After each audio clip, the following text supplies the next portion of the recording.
आज की जो हमारी ये क्लास है, ये क्लास है समाज कार्य से संबंधित। और यहाँ पर आप लोगों को मैं बता दूँ कि ये class NTA UGC net social work के संबंध में भी है और Sanjay Gandhi post graduate institute of medical science यानी आप कह सकते हो एसजी पीजीआई के संबंध में, जिसका एग्ज़ाम 6 नवंबर 2022 को है। आज अगर हम बात करें आप लोगों से, आज 12 अक्टूबर हो चुका है, यानी अगर मैं बात करूं तो इस महीने में कुल 19 दिन है, क्योंकि अक्टूबर जो है आपका 31 दिन का होता है। तो इसलिए इस महीने में 19 दिन है और उस महीने में आप 5 दिन ले लीजिए, क्योंकि आपका 6 नवंबर का एग्ज़ाम ही है। तो यानी टोटल मिला जुला के आपके पास 24 दिन रह गए हैं और 24 दिन में मैंने आप लोगों का यूनिट नंबर पहला और दूसरा समाप्त कर चुका हूँ। तीसरे में अगर मैं बात करूं तो नेतृत्व के संबंध में कुछ पॉइंट्स रह गए हैं। तो यानी आज और कल में आपके यूनिट नंबर जो थर्ड है Sanjay Gandhi post graduate institute का, वो भी समाप्त हो जाएगा। तो यानी यूनिट नंबर थर्ड जो है आपके 2 दिन में समाप्त हो जाएगा। बचेगा आपके पास 22 दिन। तो 22 दिन में मैं आप लोगों का जो है 4 यूनिट कवर कर दूंगा। तो आज मैंने कुछ इम्पोर्टेंट टॉपिक लिया है आप सबके लिए। जैसे बात करूं कि सामाजिक समस्या के रूप में अपराध को देखा गया है। तो अपराध बेसिकली होता क्या है? अपराध कह लो या दंडा विभोग कह लो या इसे क्राइम कह लीजिए, है ना।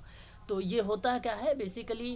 दंडा वियोग यानी अपराध समाज विरोधी क्रिया मानी जाती है। समाज द्वारा निर्धारित आचरण का उल्लंघन या उसकी अवहेलना अपराध होता है।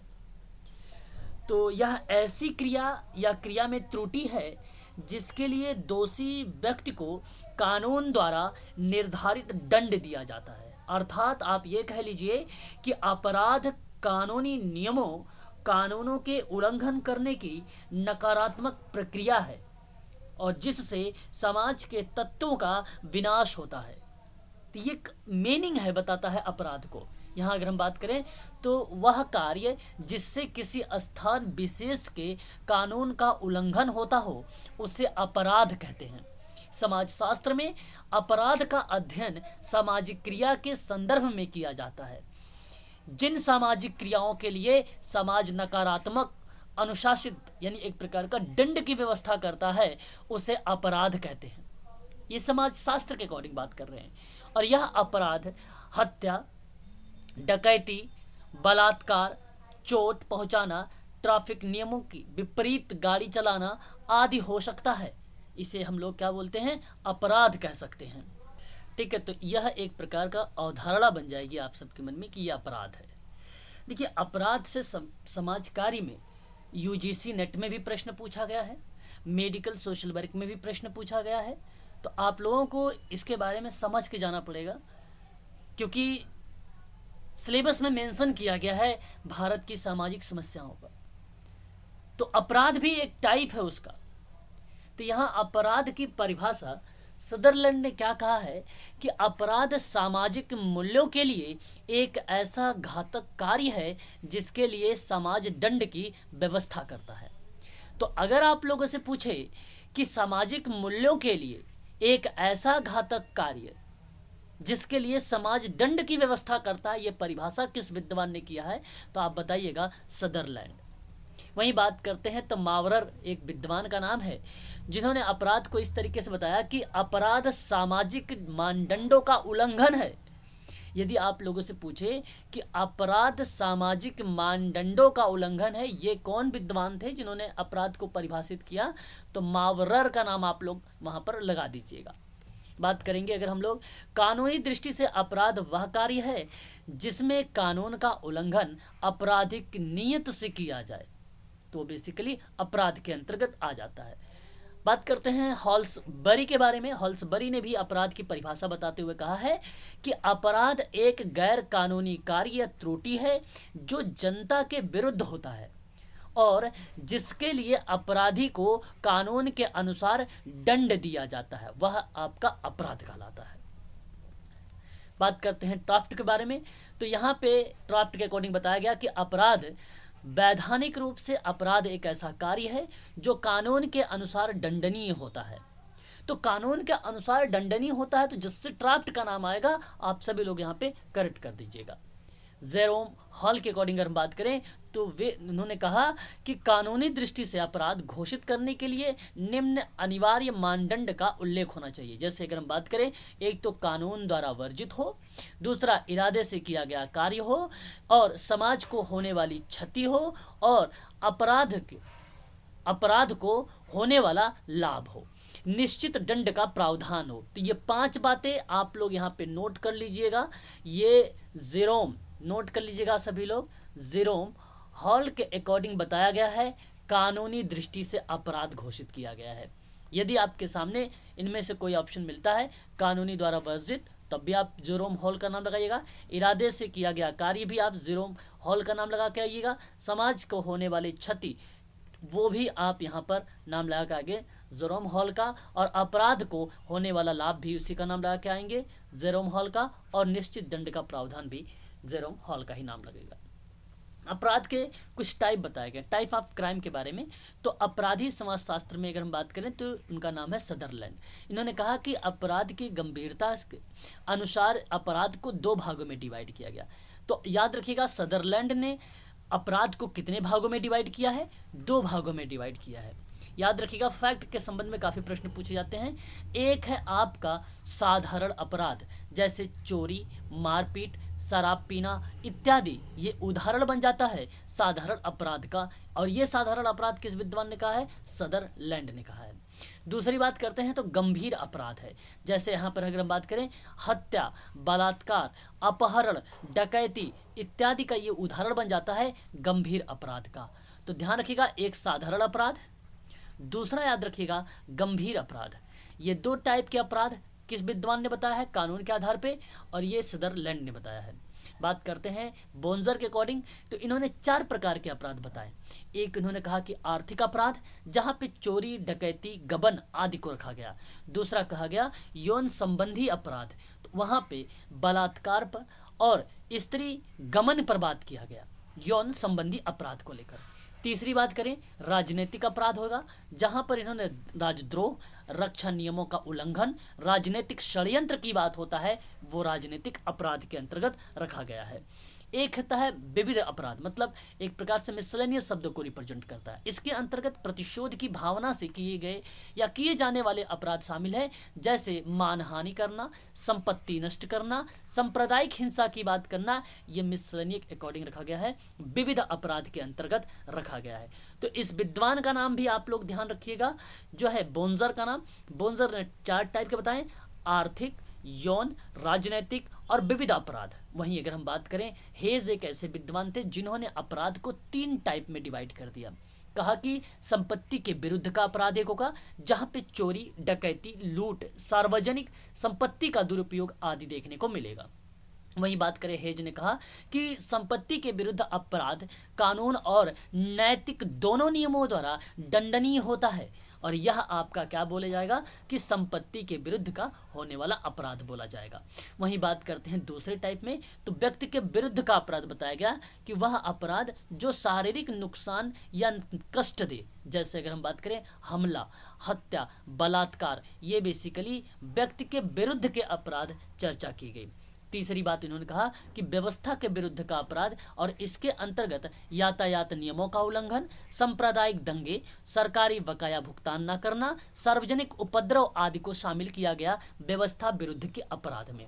तो याद रखिएगा आप सभी लोग, इस विद्वान का नाम भी, इनका नाम है हेज, और हेज ने 3 प्रकार के अपराध के बारे में बताया था, जहां पर संपत्ति के विरुद्ध का अपराध हुआ, दूसरा इन्होंने व्यक्ति के विरुद्ध का अपराध बताया, तीसरा इन्होंने व्यवस्था के विरुद्ध का अपराध बताया। तो 3 टाइप का आप हेज का भी नाम याद रखिएगा। सदरलैंड इंपॉर्टेंट विद्वान है, और उसके साथ साथ हेज भी इंपॉर्टेंट पर्सन है। ठीक है, याद रखिएगा इन दोनों विद्वान के बारे में। इनके टाइप्स एग्जाम में पूछे जा चुके हैं, और दोबारा से भी आप लोगों को देखने को मिल सकता है। यदि आप SG PGI के संबंध में ऑनलाइन क्लास लेना चाहते हैं, PDF लेना चाहते हैं, वीडियोस लेना चाहते हैं, उसके लिए आप संपर्क कर सकते हैं 8506031308 पर। व्हाट्सअप भी कर सकते हो, और कॉल के माध्यम से भी आप लोग समाज कार्य के बारे में संपूर्ण जानकारी प्राप्त कर सकते हो। और Sanjay Gandhi post graduate institute के लिए आप लोगों को रेगुलर क्लासेस लेनी है। यहाँ पर कभी आपको अनुपस्थिति नहीं प्रदर्शित करनी है, ठीक है। याद रखिएगा शाम को 8 बजे पर डे आप लोगों की क्लास चलती है, 8 से 9 क्लास रहती है और 8 से 9 बजे के लिए क्लास को जो है आप सभी लोग वहाँ पर ज्वाइन अवश्य रहेंगे, ठीक है। आगे हम बात करते हैं E.M. लीमार्ट के बारे में। लीमार्ट ने अपनी एक पुस्तक लिखी, उसका नाम था सोशल पैथोलॉजी। सोशल पैथोलॉजी में इन्होंने 3 प्रकार का अपराध बताया। आप याद रखिएगा, लीमार्ट एक विद्वान है जिन्होंने सोशल पैथोलॉजी में अपराध को 3 भागों में डिवाइड किया। एक था परिस्थिति जन्य अपराध, यानी एक प्रकार से आप कह सकते हो सिचुएशन के आधार पर। तो जैसे बहुत गरीबी के कारण भोजन के लिए चोरी करना और शांतिपूर्वक प्रदर्शन के बावजूद पुलिस लाठीचार्ज के बाद प्रतिक्रिया स्वरूप हिंसात्मक होना, और यह आपको दर्शाता है परिस्थिति जन्य अपराध बताता है। लीमार्ट के द्वारा ये चीज़ें दी गई हैं। वहीं बात करते हैं नियोजित अपराध के बारे में, जैसे सफ़ेद पोश अपराध। नियोजित अपराध के अंतर्गत सफ़ेद पोश अपराध के बारे में जो है याद रखिएगा सभी लोग, सदरलैंड की एक किताब के रूप में प्रदर्शित हुई थी। पद का दुरुपयोग कर लिया जाने वाला अपराध, वेश्यावृत्ति, ये भी नियोजित अपराध के अंतर्गत आता है।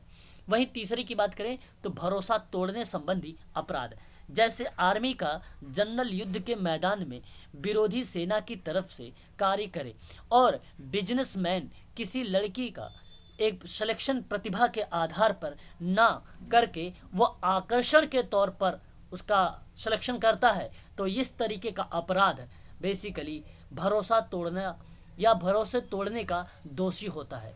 तो आप याद रखिएगा लीमार्ट के अकॉर्डिंग तीन टाइप का आप लोगों को देखने को मिल सकता है। वहीं बात करते हैं लेम्ब्रोसो के बारे में। अपराध के जनक कहे जाते हैं लेम्ब्रोसो, और लेम्ब्रोसो ने गुण और विशेषताओं के आधार पर अपराधी को 4 भागों में वर्गीकृत किया है। नंबर 1 जन्मजात अपराधी होता है, नंबर 2 आकस्मिक अपराध होता है, नंबर 3 यौन अपराधी होता है, नंबर 4 की बात करें तो मानसिक असंतुलन अपराधी होता है। याद रखिएगा ये 4 टाइप के लेम्ब्रोसो के द्वारा बताए गए थे अपराध के बारे में। वहीं बात करते हैं अगर हम लोग अपराध के सिद्धांतों पर भी, तो एग्जाम में आप लोगों से अपराध के सिद्धांत से भी प्रश्न कभी कभी पूछ लिए जाते हैं। अगर हम बात करें, यदि व्यक्ति, याद रखिएगा कि व्यक्ति अपराध क्यों करता है, इसके लिए अनेक दृष्टिकोण या उसका पॉइंट ऑफ व्यू और सिद्धांत का निर्माण हुआ है, और इसके लिए मुख्य रूप से 3 भागों में हम डिवाइड किए हैं। जैसे अगर हम बात करें नंबर 1 पॉइंट पर, आप समझिए कि अपराध का शारीरिक और जैविकी या प्रत्यक्षवादी सिद्धांत एक होता है, और वहीं दूसरी तरफ अपराध का मनोवैज्ञानिक सिद्धांत होता है, वहीं तीसरी ओर समाजशास्त्रीय सिद्धांत होता है। याद रखिएगा एक जैविक होता है, जैविक को ही प्रत्यक्षवादी कहा जाता है और शारीरिक भी बोला जाता है, और दूसरा आप याद रखेंगे मनोवैज्ञानिक, तीसरा याद रखेंगे समाजशास्त्री। 3 सिद्धांत के रूप में ये आया है अपराध। तो पहले के बारे में देखेंगे कि क्या है शारीरिक और जैविक प्रत्यक्षवादी सिद्धांत। तो यहाँ पर कहा जा रहा है कि इस सिद्धांत के जनक इटली के अपराध शास्त्री लोम्ब्रोसो ने कहा है कि इस सिद्धांत के अनुसार कुछ व्यक्तियों में शारीरिक संरचना अन्य से भिन्न होता है, अतः ऐसे व्यक्ति में असामान्य व्यवहार या अपराधी प्रवृत्ति की संभावनाएं बहुत अधिक होती है। और इस संप्रदाय के प्रमुख समर्थक में अगर हम बात करें, कोई समर्थन देने वाला था लोम्ब्रोसो का, तो वो था गैरोफेलो और जो है एनरिको फेरी। इन 2 विद्वानों ने लोम्ब्रोसो के साथ जो है काम किया है शारीरिक संरचना के आधार पर या एक सिद्धांत के आधार पर अपराध के बारे में। तो याद रखिएगा इन 3 विद्वान का नाम जो बहुत इंपॉर्टेंट है, जैविक या प्रत्यक्षवादी सिद्धांत है। ये जैविक और प्रत्यक्षवादी या शारीरिक सिद्धांत में लोम्ब्रोसो के साथ साथ एक का नाम था गैरोफेलो और एनरिको फेरी। इन 2 विद्वानों ने इस सिद्धांत में अपनी एक अहम भूमिका निभाई है। जो कुछ व्यक्तियों में शारीरिक संरचना अन्य से भिन्न होती है और ऐसे व्यक्ति में असामान्य व्यवहार या अपराधी प्रवृत्ति की संभावनाएं अधिक पाई जाती है, ऐसा माना जाता है इस सिद्धांत में। बात करते हैं लोम्ब्रोसो के अकॉर्डिंग, तो अपराधी जन्मजात होते हैं, अपराध ऐसा व्यवहार करता है क्योंकि वह जो है ऐसा पैदा हुआ है। तो याद रखिएगा कि लोम्ब्रोसो के अकॉर्डिंग अगर परिभाषा पूछ लिया जाए अपराध में, तो काफ़ी इंपॉर्टेंट है आप सबके लिए ये कि अपराध जन्मजात होता है, पहली पॉइंट। दूसरी पॉइंट कि अपराधी ऐसा व्यवहार करता है क्योंकि वह ऐसा पैदा हुआ है। यह स्टेटमेंट किसका है? लोम्ब्रोसो का है। बात करें, लोम्ब्रोसो लिखते हैं कि विवेचनों में कुछ जैविकी और शारीरिक दोष होते हैं जो जन्मजात या अनुवांशिक होते हैं, और यह दोषपूर्ण मानव आदि मानव के लक्षण को प्रदर्शित करते हैं, जैसे बड़ा जबड़ा, बड़ा कान, पैर की उंगलियां का लंबा होना। ये सारी चीजें प्रदर्शित करता है जैविकी और शारीरिक दोष को, अपराध के अंतर्गत एक लक्षण को बताता है।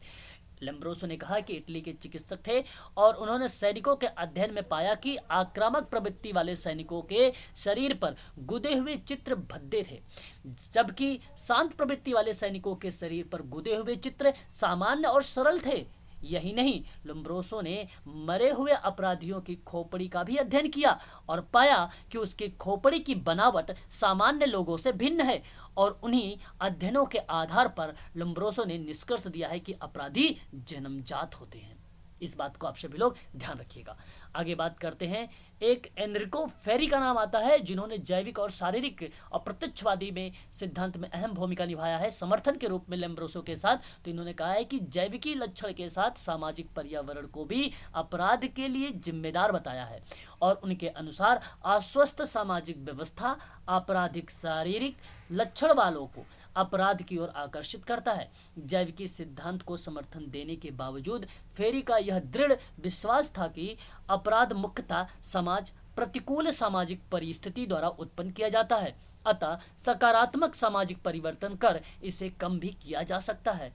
ऐसा इन्होंने एक निष्कर्ष के आधार पर टेक्निक लगाकर इन्होंने एक पॉजिटिव बातें बताई थी समाज के दृष्टिकोण से। बात करते हैं गैरोफेलो के बारे में, तो इन्होंने प्राकृतिक अपराध का सिद्धांत प्रस्तुत किया है। जब कभी एग्जाम में प्रश्न आए, हालांकि ये जैविकी शारीरिक और प्रत्यक्षवादी में तो है ही, लेकिन अगर एग्जाम में प्रश्न आए कि प्राकृतिक अपराध का सिद्धांत किसने दिया है, तब भी आप नाम लगाइएगा, गैरोफेलो का ही नाम लगाइएगा। इन्होंने उसमें 2 प्रकार के अपराध के बारे में बताया, और एक बताया कि वह अपराध जिसमें हिंसा हो वो बेसिकली प्राकृतिक अपराध होता है, और दूसरा इन्होंने कहा कि संपत्ति के विरुद्ध का अगर अपराध है तो भी आप कह सकते हो क्या, प्राकृतिक अपराध होता है ये। तो उपर्युक्त दोनों प्रकार के अपराध के लिए गैरोफेलो के द्वारा जो है भावनाओं को जिम्मेदार मानते थे, और वे परमार्थवादी भावनाएं से पर आधारित था। यहाँ मैं 2 शब्दों के बारे में बात करूंगा। एक पीटी, इसका अर्थ होता है व्यक्ति के लिए सम्मान, वेरी वेरी मोस्ट इंपॉर्टेंट शब्द है ये, रिस्पेक्ट फॉर पीपल। तो पीटी याद रखिएगा, पीटी।